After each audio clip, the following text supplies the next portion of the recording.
जब नारद जी ने कहा कि हे प्रभु, जिस तरह मैं स्त्री मोह में तड़प रहा हूँ, एक दिन तुम भी तड़पोगे। नारद जी बड़े ही तपस्वी और ज्ञानी ऋषि हुए, जिनके ज्ञान और तप की माता पार्वती भी प्रशंसक थीं। तब ही एक दिन माता पार्वती भगवान शिव से नारद मुनि के ज्ञान की तारीफ करने लगीं।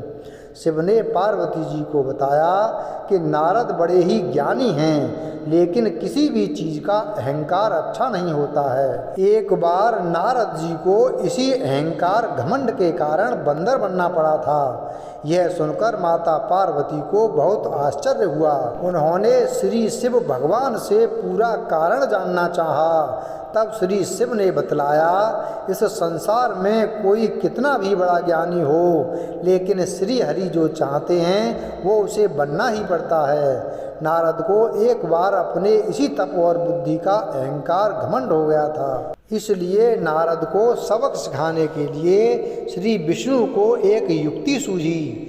हिमालय पर्वत में एक बड़ी पवित्र गुफा थी। उस गुफा के निकट ही गंगा जी बहती थीं। वह परम पवित्र गुफा नारद जी को अत्यंत सुहावनी लगी। वहाँ पर पर्वत, नदी और वन को देखकर उनके हृदय में श्री हरि विष्णु की भक्ति अत्यंत बलवती हो उठी और वे वहीं बैठकर तपस्या में लीन हो गए। नारद मुनि की इस तपस्या से देवराज इंद्र भयभीत हो गए कि कहीं देवर्षि नारद अपने तप के बल से उनका स्वर्ग नहीं छीन लें। इंद्र ने नारद जी की तपस्या भंग करने के लिए कामदेव को उनके पास भेज दिया। वहाँ पहुंचकर कामदेव ने अपनी माया से बसंत ऋतु को उत्पन्न कर दिया। पेड़ और पत्ते पर रंग बिरंगे फूल खिल गए, कोयलें कूकने लगीं और भौरे गुंजार करने लगे। कामाग्नि को भड़काने वाली शीतल मंद सुगंध सुहावनी हवा चलने लगी। रंभा आदि अप्सराएं नाचने लगीं, किंतु कामदेव की किसी भी माया का नारद मुनि पर कुछ भी प्रभाव नहीं पड़ा। तब कामदेव को डर सताने लगा कि कहीं नारद मुझे शाप ना दे दें, इसलिए उन्होंने श्री नारद से क्षमा मांगी। नारद मुनि को थोड़ा भी क्रोध नहीं आया और उन्होंने कामदेव को क्षमा कर दिया। कामदेव वापस अपने लोक में चले गए। कामदेव के चले जाने पर नारद मुनि के मन में अहंकार घमंड हो गया कि मैंने कामदेव को जीत लिया। वहाँ से वे शिव जी के पास चले गए और उन्हें अपने कामदेव को हराने का हाल कह सुनाया। भगवान शिव समझ गए कि नारद जी को अहंकार हो गया है। शंकर जी ने सोचा कि यदि उनके अहंकार की बात विष्णु जी जान गए तो नारद जी के लिए अच्छा नहीं होगा। इसलिए उन्होंने नारद जी से कहा कि तुमने जो बात मुझे बताई है उसे श्री हरि को मत बताना। नारद जी को शिव जी की यह बात अच्छी नहीं लगी। उन्होंने सोचा कि आज तो मैंने कामदेव को हराया है और ये भी किसी को नहीं बताऊं। नारद जी क्षीर सागर पहुँच गए और शिव जी के मना करने के बाद भी सारी कथा उन्हें सुना दी। भगवान विष्णु समझ गए कि आज तो नारद जी को अहंकार घमंड ने घेर लिया है। अपने भक्त के अहंकार को वे सह नहीं पाते। इसलिए उन्होंने अपने मन में सोचा कि मैं ऐसा उपाय करूंगा कि नारद का घमंड भी दूर हो जाए और मेरी लीला भी चलती रहे। नारद जी जब श्री विष्णु से विदा लेकर चले तो उनका अभिमान और भी बढ़ गया। इधर श्री हरि ने अपनी माया से नारद जी के रास्ते में एक बड़े ही सुंदर नगर को बना दिया। उस नगर में शीलनिधि नाम का वैभवशाली राजा रहता था। उस राजा की विश्वमोहिनी नाम की बहुत ही सुंदर बेटी थी। उसके रूप को देखकर लक्ष्मी भी मोहित हो जाए। विश्वमोहिनी स्वयंवर करना चाहती थी, इसलिए कई राजा उस नगर में आए हुए थे। नारद जी उस नगर के राजा के यहाँ पहुँचे तो राजा ने उनका पूजन करके उन्हें आसन पर बैठाया। फिर उनसे अपनी कन्या की हस्तरेखा देखकर उसके गुण दोष बताने के लिए कहा। उस कन्या के रूप को देखकर नारद मुनि वैराग्य भूल गए और उसे देखते ही रह गए। उस कन्या की हस्तरेखा बता रही थी कि उसके साथ जो विवाह करेगा वह अमर हो जाएगा, उसे संसार में कोई भी जीत नहीं सकेगा और संसार के समस्त जीव उसकी सेवा करेंगे। यह बात नारद मुनि ने राजा को नहीं बताई और राजा को उन्होंने अपनी ओर से बनाकर कुछ और अच्छी बातें कह दी। जब नारद जी ने सोचा कि कुछ ऐसा उपाय करना चाहिए कि यह कन्या मुझसे विवाह करे, ऐसा सोचकर नारद जी ने श्री हरि को याद किया और भगवान विष्णु उनके सामने प्रकट हो गए।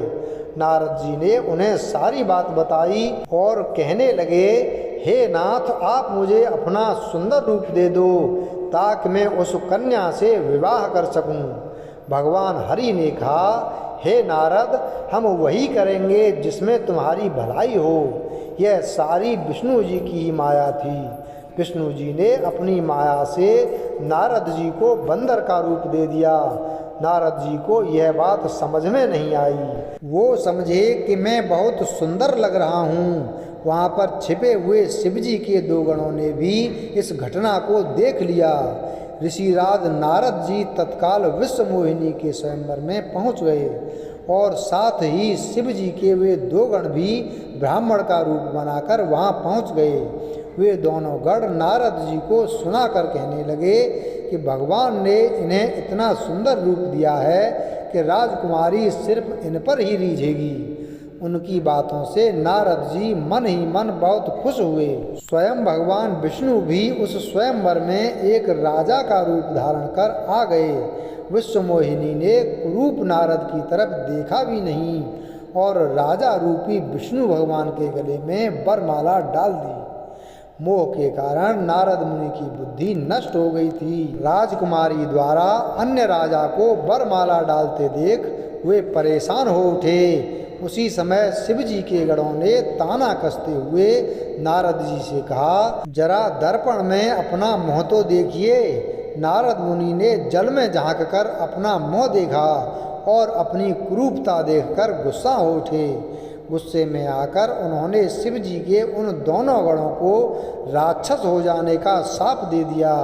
उन दोनों को शाप देने के बाद जब मुनि ने एक बार फिर से जल में अपना मुँह देखा तो उन्हें अपना असली रूप फिर से मिल चुका था। नारद जी को अपना असली रूप वापस मिल गया था, लेकिन भगवान विष्णु पर उन्हें बहुत गुस्सा आ रहा था, क्योंकि विष्णु भगवान के कारण ही उनकी बहुत ही हंसी हुई थी। वे उसी समय विष्णु जी से मिलने के लिए चल पड़े।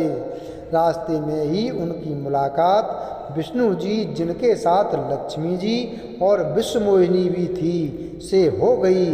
उन्हें देखते ही नारद जी ने कहा, आप दूसरों की खुशियाँ देख नहीं सकते, आपके भीतर तो ईर्ष्या और कपट ही भरा हुआ है। समुद्र मंथन के समय आपने श्री शिव जी को बावला बनाकर विष और राक्षसों को मदिरा पिला दिया और स्वयं लक्ष्मी जी और कौस्तुभ मणि को ले लिया। आप बड़े धोखेबाज और मतलबी हो, हमेशा कपट का व्यवहार करते हो। हमारे साथ जो किया है उसका फल जरूर पाओगे। आपने मनुष्य रूप धारण करके विश्व मोहिनी को प्राप्त किया है, इसलिए मैं आपको शाप देता हूँ कि आपको मनुष्य जन्म लेना पड़ेगा। आपने हमें स्त्री से दूर किया है, इसलिए आपको भी स्त्री से दूरी का दुख सहना पड़ेगा। और आपने मुझको बंदर का रूप दिया, इसलिए आपको बंदरों से ही मदद लेना पड़े। नारद के इस शाप को श्री विष्णु ने पूरी तरह स्वीकार कर लिया और उन पर से अपनी माया को हटा लिया। माया के हट जाने से अपने द्वारा दिए शाप को याद करके नारद जी को बहुत दुख हुआ, किंतु दिया गया शाप वापस नहीं हो सकता था। इसलिए श्री विष्णु को श्री राम के रूप में मनुष्य बनकर अवतरित होना पड़ा। शिव जी के उन दोनों गणों ने जब देखा कि नारद अब माया से मुक्त हो चुके हैं तो उन्होंने नारद जी के पास आकर और उनके चरणों में गिरकर कहा, हे मुनिराज, हम दोनों शिव जी के गण हैं। हमने बहुत बड़ा अपराध किया है, जिसके कारण हमें आपसे शाप मिल चुका है।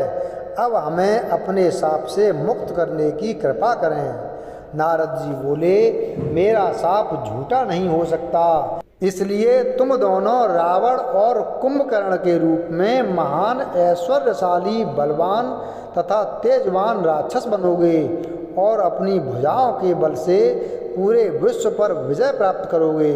उसी समय भगवान विष्णु राम के रूप में मनुष्य शरीर धारण करेंगे। युद्ध में तुम दोनों उनके हाथों से मारे जाओगे और तुम्हारी मुक्ति हो जाएगी।